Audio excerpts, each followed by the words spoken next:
On the Books, presented by Publishing Perspectives and Remote Daily. On the Books is the new morning show for the global publishing community, live from Frankfurt Book Fair, Frankfurter Buchmesse, where people are setting up, taking pictures of their stands. Does it look great out there?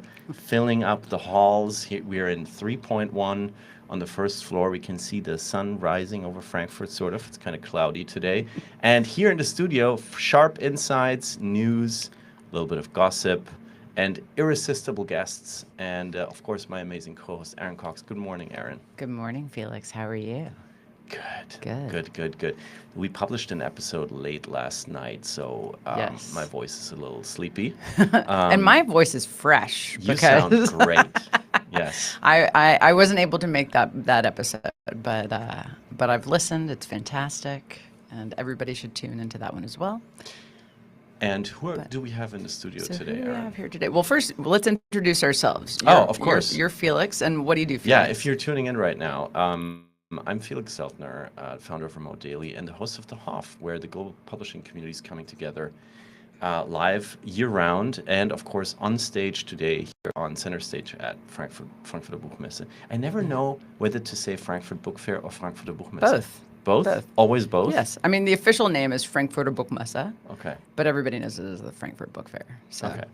Yeah. So over to you, Erin. Over to me. I'm Erin Cox. Hello to all of our people who are watching us live or who watch this later. I always like to acknowledge you. Hello.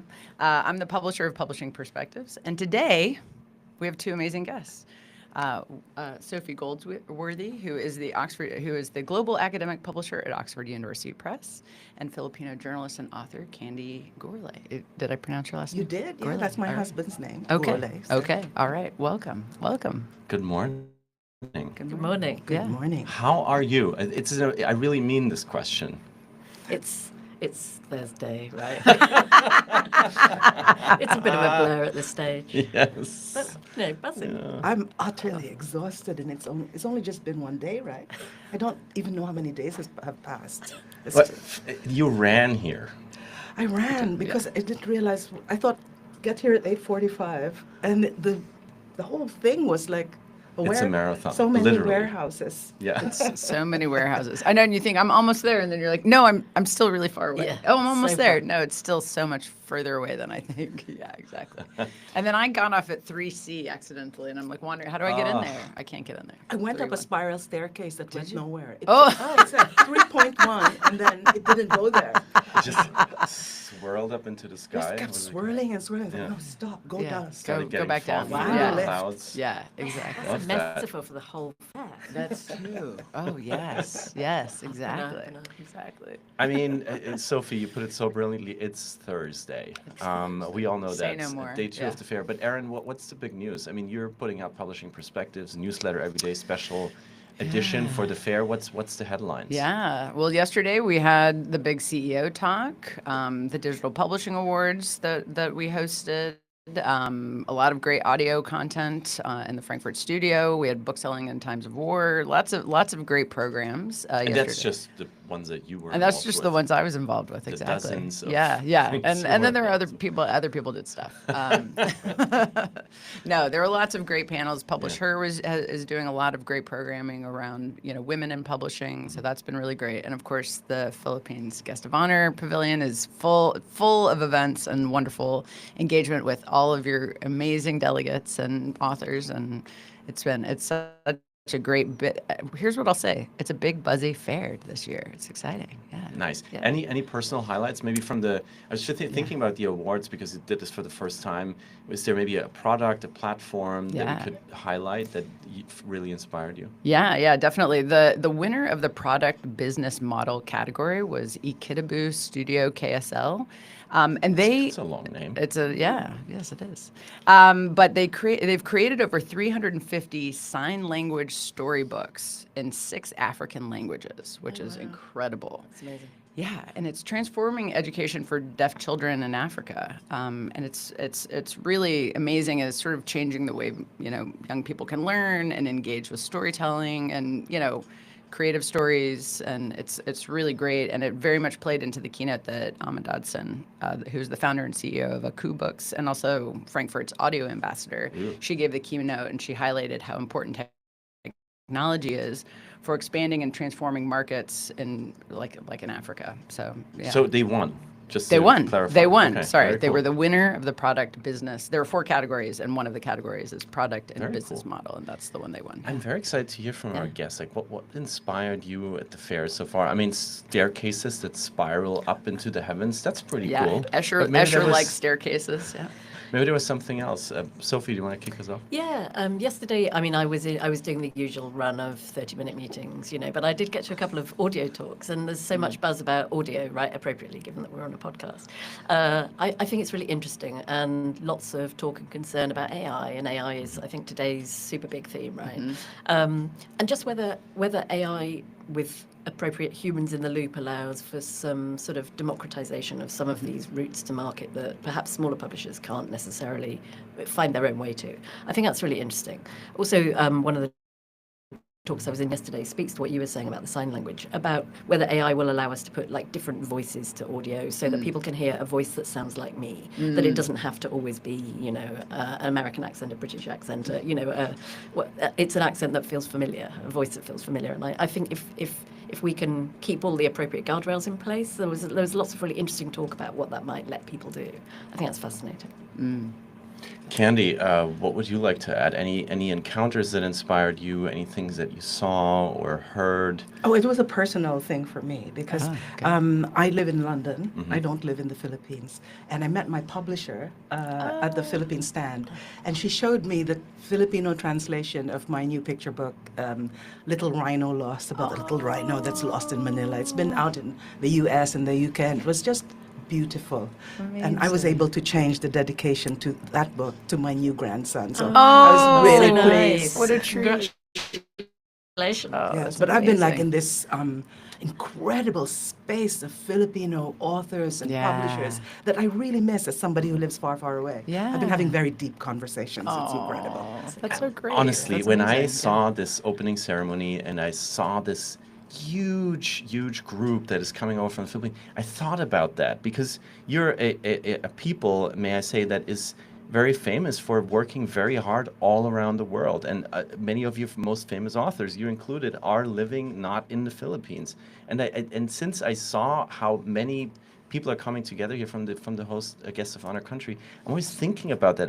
How must that be emotionally? Like, what is the vibe in this group? Well, for me, if they had not invited me, I would have come anyway because I wanted to see them. I know they don't know much about me. Like I think they do because my books are required reading in schools. But I wanted to see them, and I wanted to see what they were creating. Yesterday, I was on a panel of Filipinos who in the diaspora, and we talked about how we respond to being in the diaspora and the art that we create out of being elsewhere.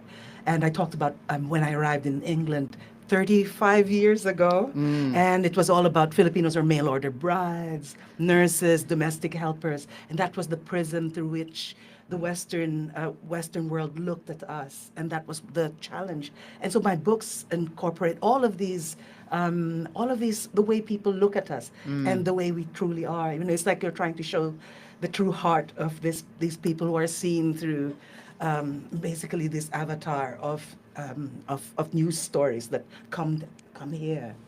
Wow, it's so heartwarming to hear that. And just to clarify this, because I'm still processing this, in the opening ceremony, the senator from the Philippines said this was a 10-year project to become the guest of honor. 10 years ago, she was here and she said, I want to do this. I want the Philippines to be the guest of honor country.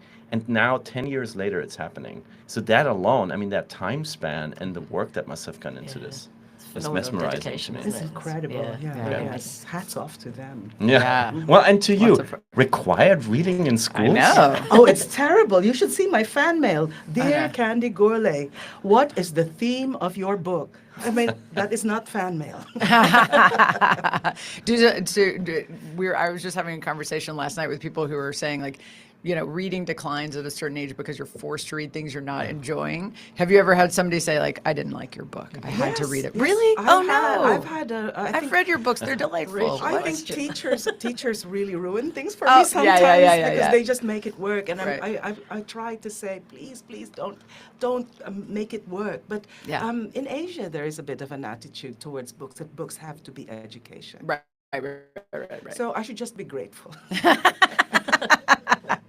I think it's a Yes. pretty cool label. I'm required reading. Yeah, I think you know, it's cool, I would too. love to say I'm required listening. I'm terrified of going into schools and then the children looking at me like, you're the one I had to write an essay about. Well, Sophie, let's turn on to Oxford University Press, because Yes. Erin, I know that you know so much about Sophie's work, and I'm super excited to hear and to understand and learn a little bit about more of it myself. Yeah, the words definitely. are stumbling out of my I know mouth this morning. it's Thursday. Yeah. Yeah, exactly. We'll have to by the end we'll all be saying it together. It's Thursday. Sophie is a group academic publisher at Oxford. You have sort of a huge remit because you handle both academic and the trade program. Absolutely, yeah. Which have very different goals and types of books and audiences even. So can you tell us a little bit about that role and then what you're focusing on, particularly here in Frankfurt? Yeah, sure. So I've been doing the role for a while now. I mean, it is disparate, but it's also actually works really well together. At Oxford University Press, we publish a massive range of really sort of high quality authoritative content across a vast range of subjects. Humanities, social sciences, science, medicine, law, the full panoply really. And what we do as trade just grows out of the best that we do academically, because everything that we're trying to do is disseminate the best scholarship to the widest possible readership, And with trade, you're doing that in an ever so slightly more focused way. It grows out of the best that we do academically. It's where an idea that might find a global readership meets an author who can make it brilliantly accessible, and where there are publicity hooks and all the rest of, everything that goes around making a good trade program.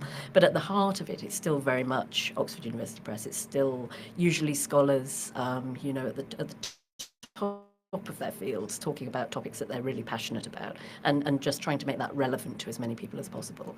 And so at the academic end, we are still doing that too. It's just that the audience is smaller or more focused or different. It's typically researchers or learners. We're making content that will work for university students, that will sell to university libraries. We're just part of that academic ecosystem, really, from top to bottom.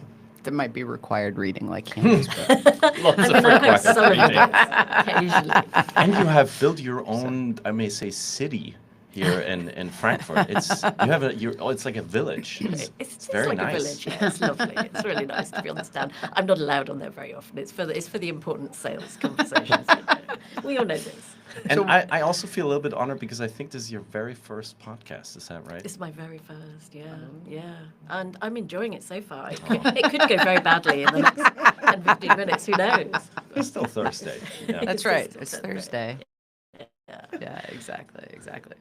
Well, Awesome. I'm so glad that we have this kind of mix here today between publisher and author, and to bring it home in Germany, where we are right now. I learned that your book, Wild Song, beautiful cover, that I saw, it just came out as a German translation in August. Is that right?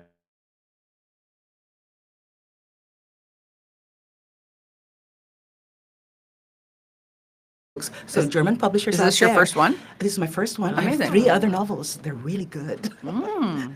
Wow. It already required reading in German schools? Did you get any angry German letters? I was there. Candy, I don't like this. I did the opening speech at the Berlin Literature Internationale. I can't say it. Berlin Literature Festival. And after that, I did 2 events with young people. So school events. Children read some of the book. Then they wrote responses, and then I came and they showed me their response. It was was amazing. I couldn't believe that that had happened. So help me, because I haven't read it. What do you hope for German readers to take from your book, Wild Song? Well, the book is about a bit of history that nobody's heard of, even Filipinos. I discovered this about 15 years ago. In 1904, the United States had a world fair in St. Louis, Missouri, and they imported about 1,000 people to this World's Fair. Amongst them were indigenous people. There are little villages of indigenous people, and they were exhibited like a human zoo. Wow. And it took many years of research because the history of the indigenous people themselves was very hidden. You couldn't hear their voices, and it took me a long time to get to this point where it became a book. It was published in the UK in 2023 and in the Philippines, and last week it was published in the United States. Hey, yeah, so it's that's now great. it's fabulous. But why should German readers read it? It's written as a girl's coming of age story from the point of view of a girl who lives in a small village. She belongs to this indigenous people, but she's frustrated with all the rules. It's very conservative, and she decides to accept the invitation to go to the fair, thinking it will be a great adventure, which it is, but not in the way that she thinks it is. And ultimately, it's not a heavy historical novel. It's the story of a girl who's finding herself. Yeah, wonderful. Beautiful. I'll take that home to my daughter, for sure. Yeah. Is your daughter old enough to read it? She might get traumatized. No. I'll send you a letter, Candy. Of complaints. When you're writing, this is such an interesting thing, because when you're writing, do you think of the sort of larger audience beyond, sort of the audience that you're immediately writing for? So like writing for an audience, should you sell translation rights to other countries, or do you sort of just write and not think about the audience? I do think of the audience, and I shouldn't, but you have to, because it's very difficult history. It's not easy, and I want to write so that a Filipino reader would feel would feel all the feels that they need to feel about this history. Yeah. But at the same time, I'm very aware, because I live in the UK, of the young, UK readers, and that is a huge diversity of people. But I also think of the reader who might be descended from the people who committed some very bad things, and I had to think really hard about that, because I go to these schools, I go meet children, and they will ask me, so is it my fault? And it's really important for me to tell readers, it's not your fault. You didn't live in that time. You don't believe these things. You wouldn't do that yourself. But you should know. Yeah. Yes. A lot of this history was hidden from me by my parents and my teachers, because they felt shame that this had happened in the Philippines. We were the losers of many wars. We lost our war against the United States, and I learned about that for a week in school. And we should learn more about it, because that feeds into who we are, and the richness and terribleness, and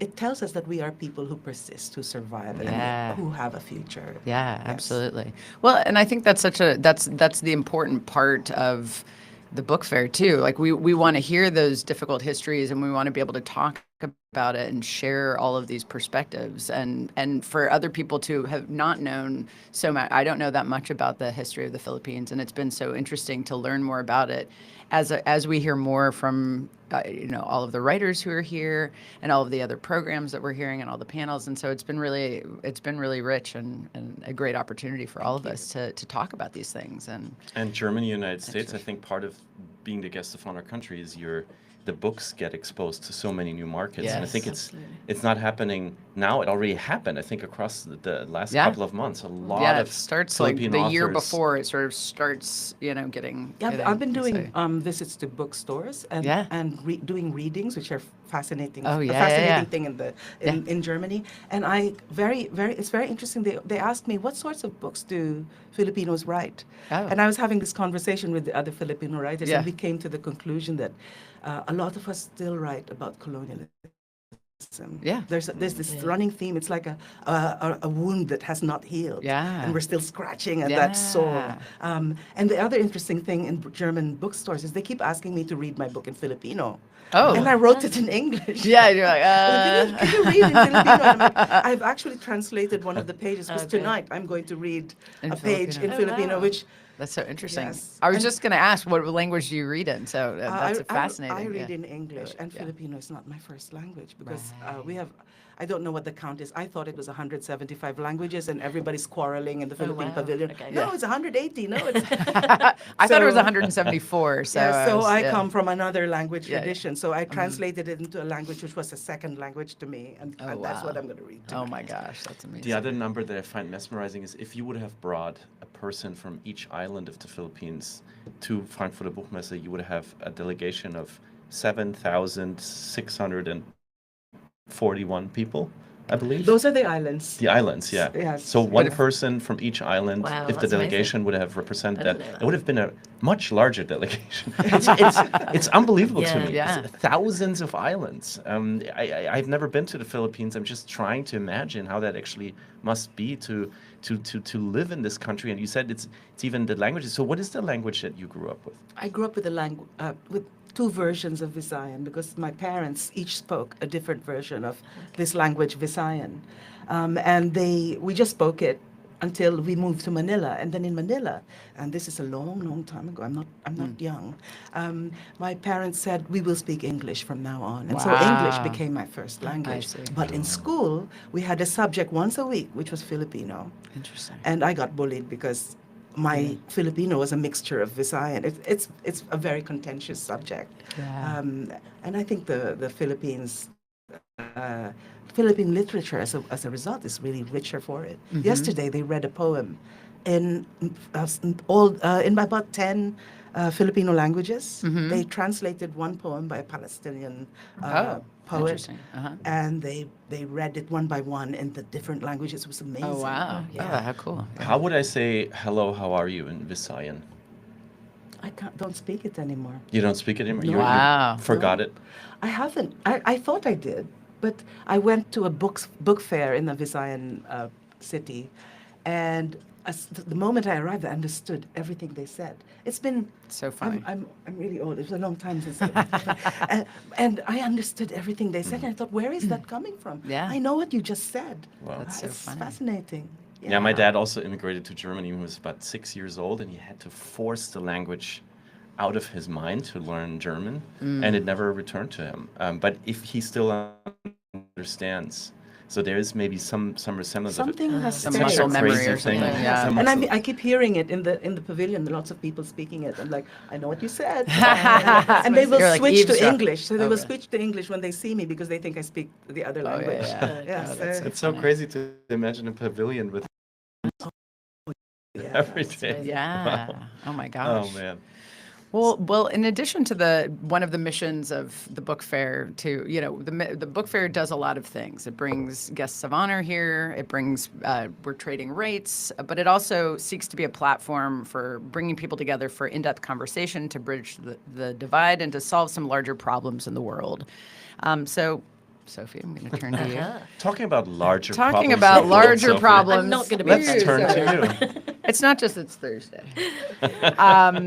OUP recently launched the Oxford Intersections, which is an interdisciplinary resource centered around solving complex global topics, which sounds like a similar thing to the mission Yeah. that Frankfurt does. So can you tell us a little bit more Yes, about this I resource can. and what kind of topics you're hoping to solve? I can. We're really excited about this. We went live with it in March. It's essentially it's a massive sort of interdisciplinary online only resource where we're silo busting, actually, for a better way of putting it. We're getting people outside the humanities and social sciences in particular and trying to bring together the best thinkers across the world on some really tricky global topics. So we launched with racism by context, AI in society and culture. We've gone live with a topic on social media. Borders is going live in November. We've got topics in development on things like climate adaptation, aging, all kinds of things really. And what we're trying to do is get outside of some of the run of the mill of the historic way we've tackled publishing really. We've always been very in depth in particular subject areas, history, politics, whatever it might be. We wanted to free everyone from any restrictions that are brought to bear upon them by those disciplines, and harness some of the best work that's going on in the academy, and give people real freedom to get outside their disciplinary spaces. So yeah, we're thinking about it as a resource that ultimately will not only work for researchers, for students. These are all essay length pieces, but we're trying to sort of influence global policymakers, decision makers, to have content that is relevant around these subjects. Because if you think about it, say the pandemic's a great example of this, right? Medics helped us through the pandemic, right? We got a vaccine really quickly. We found solutions there. But it's humanities scholars who can tell us the history of why people are resistant to state-sponsored vaccine programs, or the sort of cultural mores that influence that. So you need to not only bring science and medicine to bear on some of these things, but to really bring other voices into the conversation. So as you say, perfect sort of analogy for the fair. Really. Yeah, definitely. Well, and I think it's always, when you get sort of siloed, as you described it, siloed in your own sort of discipline, it's sort of similar to when you're only in your own country, or you're only in your own people, you sort of only have this one perspective on things. But being able to bring people together in conversation, or in study, or in research, or, all addressing a problem from a different perspective, then we have, oh, I don't have that perspective, or I don't have this background, or, oh, that's something, or I'd never thought of that. And so it's a way to sort of bust out of those ideas. And I think that's something that sounds like Intersections is doing a lot of that, which is interesting. And we very much do that at the book fair too. Yeah, absolutely. As a journalist, however, I wonder how you tackle these very contested subjects, like climate change, even the pandemic. I think the pandemic brought to the surface a lot of these rifts about who believes what. So how do you do that? Like, how do you bring opposed opinions together? So, I mean, really, we're creating the platform for that discussion, right? Every one of the intersections will ultimately have about 300 articles in. These are really big, hefty pieces of work, and we're sort of trying to create interesting paths through the content, so that, because we also don't want to try and pre-anticipate what any reader might come to the content wanting to find. So they should be able to find really meaningful journeys through different chapters and topics, and actually across different intersections. I sort of think of it as like a layer across the whole of the top of everything that we publish, layers upon layers, and we're just creating new ways to move between. So it's not an exact answer to your question, but I think what we're doing is giving the space for those debates to happen, and trying to do that in a really well-supported way that doesn't become contested, So biggest debate is good, right? We want a plethora of voices. This is, at a time where there's a degree of limiting of academic freedom to speak, all of these things. It's really important that there is scope for broad discussion of this sort of topic. So I would assume that on the platform I can comment, or can I engage with the content in some way? Like, how do you manage that? Yeah, no, that's interesting. You can't actually comment on the content. It is like many academic platforms. It kind of exists there. Authors are able to sort of develop and update their content if they want to over time. Although we haven't forced them to, because we don't want people to feel they have to update something forever. But there is quite a lot of discussion going on around the sort of the conceptualizing of the intersections in the first place.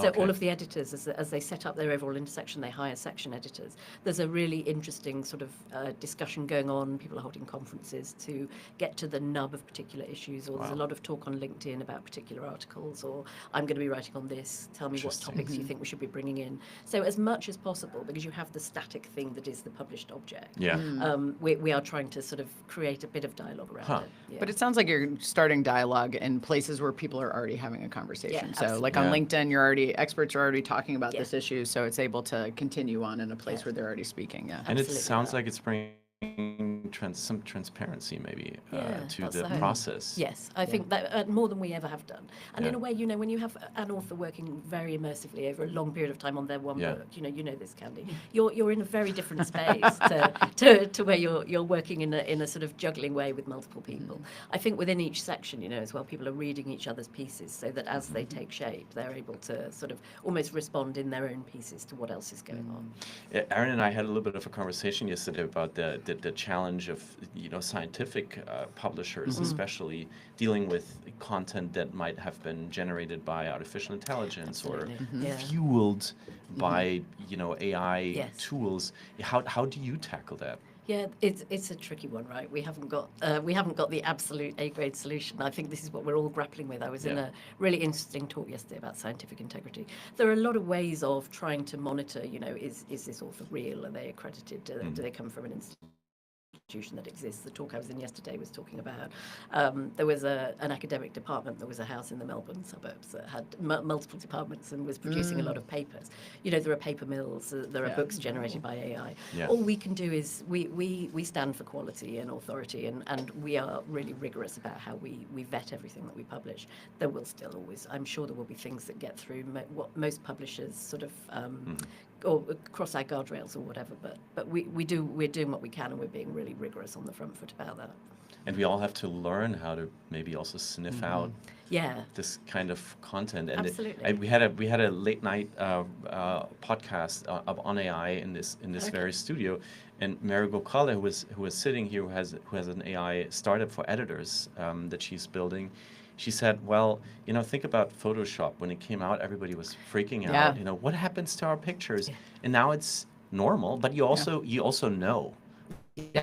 When you look at an image that it has been fabricated in some way. So we have developed our own mechanisms to know that there are new toolboxes that people are using. And she also said something really beautiful. She said, I don't care if there are 3 million more AI-generated books. I care if there are 3 million more readers, because we need more readers. We don't have enough readers for the books that are out already.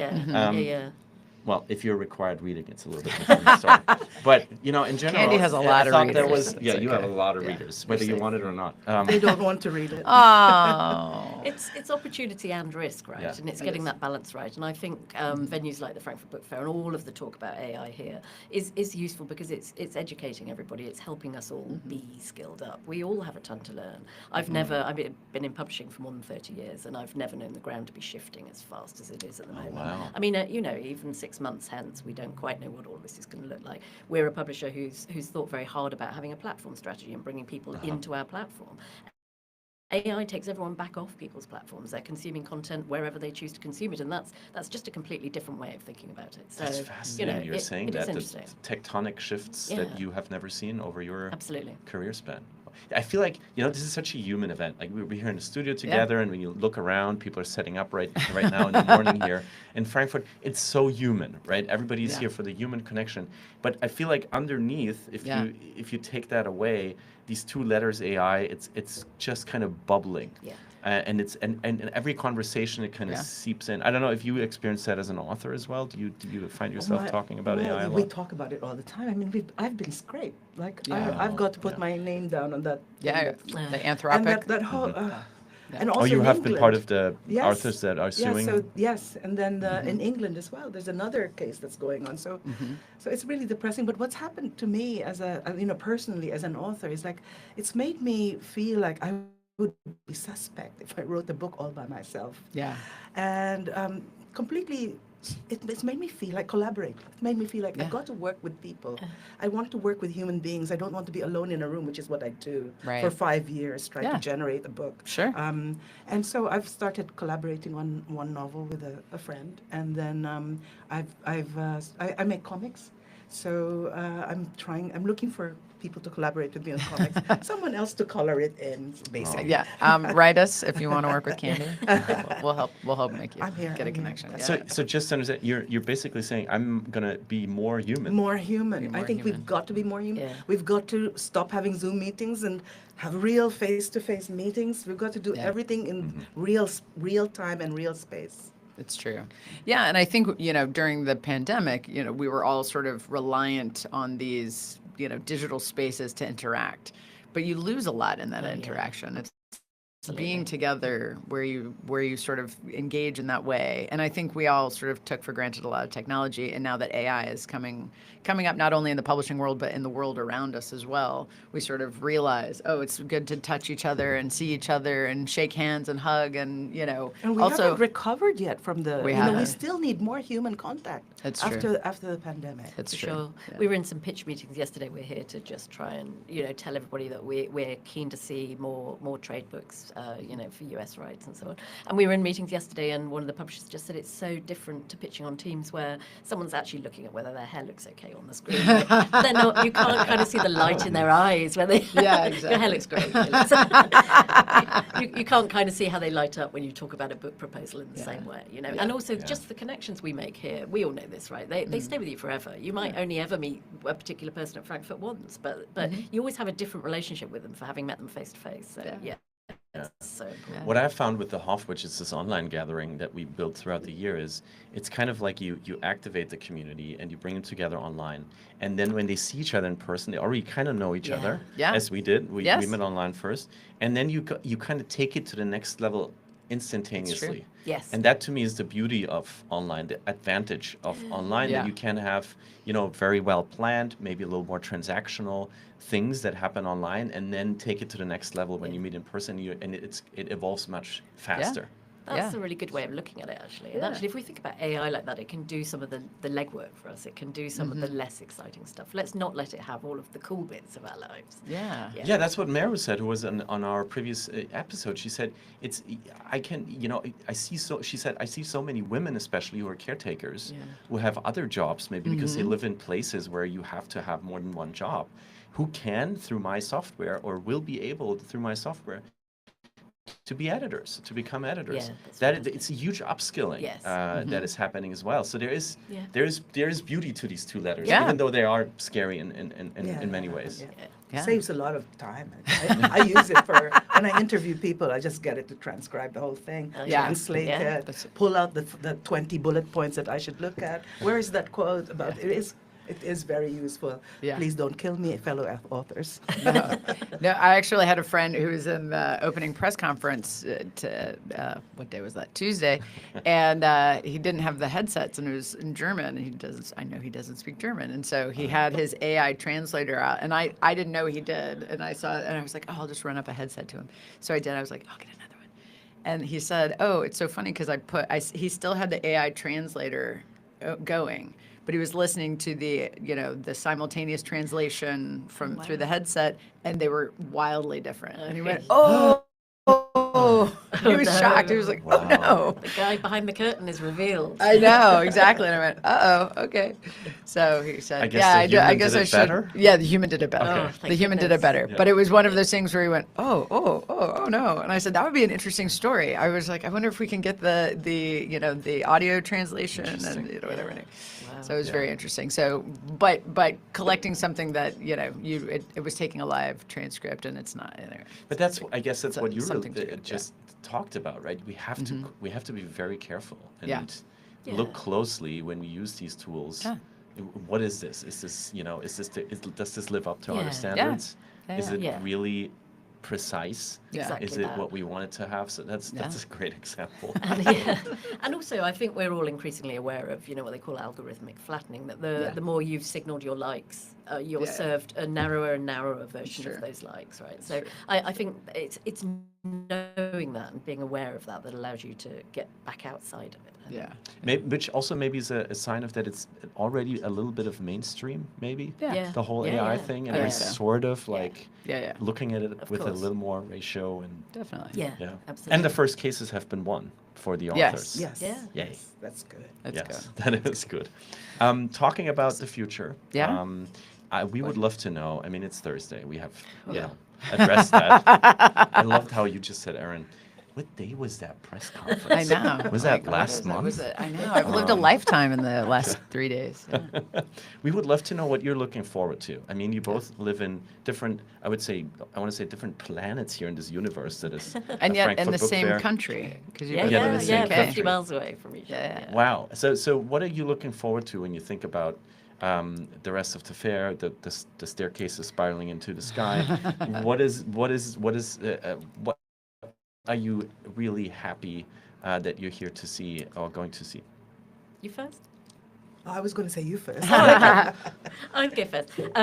Just more people, right? I'm having lots more one-to-ones before I skedaddle back to London for a book launch. Just more of that. I want to talk about the books that matter and the ideas that matter, and just get back into those conversations. That's really what I'm here for right now. May I follow up and say, is there a book that you say, hey, I'm picturing this right now, you should really look out for it? Oh yeah, well, we have this brilliant book actually, very relevant for the particular conversation as Erin just gestured, How to Think About AI by Richard Susskind's doing. It's really motoring this year actually. He's a lawyer by trade, but he's been thinking about AI and how it affects you in the workplace for the longest of times. Everybody's reviewed it. It's light, it's not a heavy read, it's definitely worth a look. So yes, anybody cool. interested in that, give us a shout. Yeah, and he's been working in AI for 40 years or Yeah, something like that. absolutely. Which is what you said yesterday Yeah. on the podcast. Yeah. We have been with this technology Yeah. for 40 years, Yeah. right? It's Yeah. not like it just came out of the box years ago. Yes. It's I the know that because I LLMs. read How to Think About AI. Yes, exactly. And Yes. it's the LLMs that have changed the game for everybody, right? That's the difference here. And it makes you sound smart on podcasts. It does. It does. It does. Yeah, exactly. Candy, how about you? Well, for me, it's people as well. But it's kind of like I've been trying to spend time, like sit down with, and sorry, it's about Filipino people. So because I don't have time, I don't spend any time in the enough time in the Philippines. I've been trying to kind of meet and talk to and ask them what are they doing and what is happening, and it's just immersing myself in the creative worlds that are coming over from here. And it's been really, so far I've had so many conversations. I can't sleep at night thinking of the things that we're talking about. I met love it. there's this children's publisher who realized that publishing in the Philippines, because it's such a poor country, he gives the books away for free. They're fully illustrated, Oh, I love beautifully that. written. They're available for free Amazing. online, that they can be downloaded. Yeah. And then he sells a hardback version that rich people can buy. Yeah. And that's how he makes his money. But I love that. otherwise, the book is available. that's Just lovely. take it. That's because, amazing. Because otherwise, there is no access. And that Yeah. kind of thinking outside the box is Yeah. there in rich. I love that. Everyone thinks like that. I have a friend who was a picture book writer who wanted to create a pop-up book. And you can't afford to publish a pop-up book in the Right. Philippines. It's very expensive. And so he created a book where you cut the lines Oh, and wow. then it pops up. Then you create your Oh, own that's pop-up. lovely. Now that's amazing. That's Yeah. amazing. Yes, Yeah. this is not in this book fair though. This was a few years ago.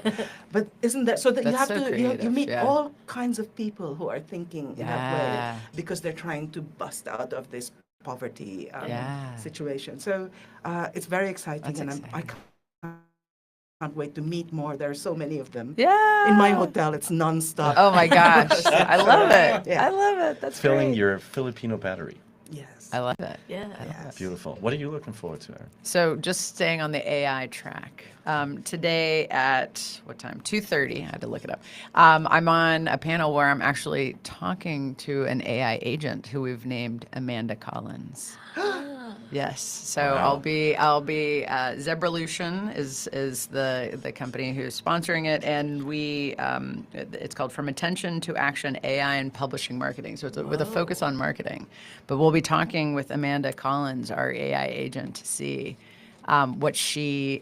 Have you met Amanda yet? I have not. Okay. I have not. So I'm going to be meeting her for the first time, as I do with many people I host on a Right. panel. So, British, American? What do you think? I don't know. She's from the ether. The ether. From the spiraling From the staircases. spiraling staircase. That's The what, there you go. descending Yeah, down. yeah. So you're actually going to do this. This is an Yes, I'll be on experiment. stage with Ralph Bezemeyer, who Okay. is my co-panelist, or I'll be moderating. Human. He's a human. Yes. And I will be speaking to him as well as to Amanda. And then you can take questions from the audience. So if anybody, I insisted that we take questions from the audience, and they were excited about it. They're like, okay, Brilliant. Yeah, great. that Because sounds I think great. you can't really test the effectiveness of AI if you think if the audience thinks that we have been training her Yes, for exactly. weeks with all of these questions that we've prepared.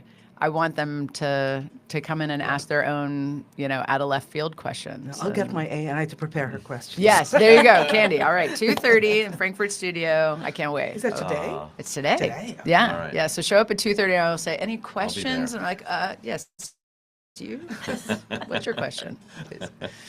Well, good. I'm Yeah. also What's on your- the AI track You are on today. it, yeah. At high noon on Center Stage. Yep. We're bringing the first ever hybrid session of the Hof to life in Frankfurt, which means we have an in-person audience that is there in Center Stage, but we also have a virtual audience, people who cannot be in Frankfurt right now. Yeah. And we will combine both. They both have a chance to contribute to the session. So we have Menti open so they can poll, they can share their opinions. And we are all humans on stage so far as I know. I mean, do you I want think in the Amanda- future we'll have to say that. Do you, Yeah. I'm on stage with 3 humans and 2 humanoids. would you like me in to half bring an hour. Amanda? I can Well, you ask can Ralph. ask her Yeah. if she has Yeah, time. I'll see I if don't she know. has time. She has these 30-minute meetings like Sophie. It's going to be I don't challenging. know. I don't know. And AI and the Battle for Reality. That's the headline. Oh, fantastic. Yeah. With Springer Nature, United Nations, and Davar Ardalan, who is an author who says every book in the future could have its own AI attached to it. So you can maybe chat with the book before you read it. Oh. What an idea, right? Especially for your angry Candy, you don't look students, excited Candy. about that. Oh, it's just hard to think about this other world because it's also sad because you feel like you're leaving a time that you knew and was familiar and that you know. loved and that was Yeah. your space. And now we're going to this new place and it's scary and it's Yeah. exciting but mostly scary. Yeah, they Well, felt. Oh, sorry. No, please. Well, they felt this way when the printing presses came in It's the first true. place, Yes. right? They were Yes. terrified. This was felt to be threatening of so much of the way things had been, and so I'm not saying that to countermand what you're saying. At all. No, I understand But it yeah, completely. it Yeah. is a similarly transformative moment, right? Yeah. But I was actually at dinner last night with some younger people who I said something about graduating from college in 1999 or entering well, both. I did both things in 1999, and one of them turned to the other one and said, "Were you even born yet?" And he was like, "No," and I went, "Oh, God." Well, I remember But the arrival they- of so young go ahead. people. Oh, I was just going to say, and I was describing what the industry was like when I first got into the industry, and of course, social media didn't exist. Yeah. And one of the young people I was having dinner with, that's what she does for a living, is social media marketing. Yeah. Yeah. And I said, "Oh my gosh, no! You know what marketing was? We did ads in the back of the New York Times. We promoted it in bookstores. We had displays, but no. There was no direct writer to reader or publisher to reader interaction. There was none of that." And they're like, "Oh my gosh, how did you even sell any books?" And I said, "I don't know. We somehow made it work. We somehow managed. I don't know." And I feel like Yeah, this it's is so also funny, the yeah. arc of history of Frankfurter Buchmesse is It's true. all these changes happening to this industry Yep. all the time, Yeah. and so many people being scared. Yeah. Yesterday, I just was part of a conversation about the ebook, and Yeah, yeah. it was like, "Oh my God, this Yeah, is yeah. the end, right?" Yeah, and yeah. now we're in this phase again. Yeah. And I'm from a town where the steam train, the first ever steam Oh, train, yeah. when people ran away. I mean, they screamed when they saw it. Yeah. And Yeah. it changes hard. true. We don't like it. Yeah. But it's true. happening. It's and happening. I'm so happy. And you're right is now so on a podcast that is being live streamed. Okay. Yeah. So It's live stream. Oh, yeah. Oh my God! I thought you were going to edit it later. No. So, hello, everybody. Candy's just editor. realizing. Sorry. on the books, On the unfiltered. books, unfiltered. Here we are. Sophie and Candy, thank you so Thank you much so much. for Thank being on the you. books with Yeah. us It's been today. great. Thank you. Thank you. And Last word? last word. Oh, last word. Yeah. So when we thought about how could we end a podcast, always hard, right? It's always a little awkward, you know. Yeah. We thought about maybe there's a last word. that we Just can one share. word. Just one word. Like literally. a Literally word. one word. Literally. Whoa. We're word people. We like lots of words. We like word salad. I know. I would say maybe mine has a hyphen. Okay. I'm going to say open-minded. Ooh, good one. Or Okay. open-mindedness or something. Okay. Open-mindedness. Home. Oh. Good. Good. Perfect. Good. Feelings. Thursday.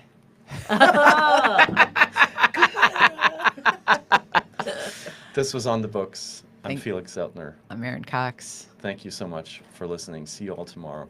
Bye. Bye. Bye.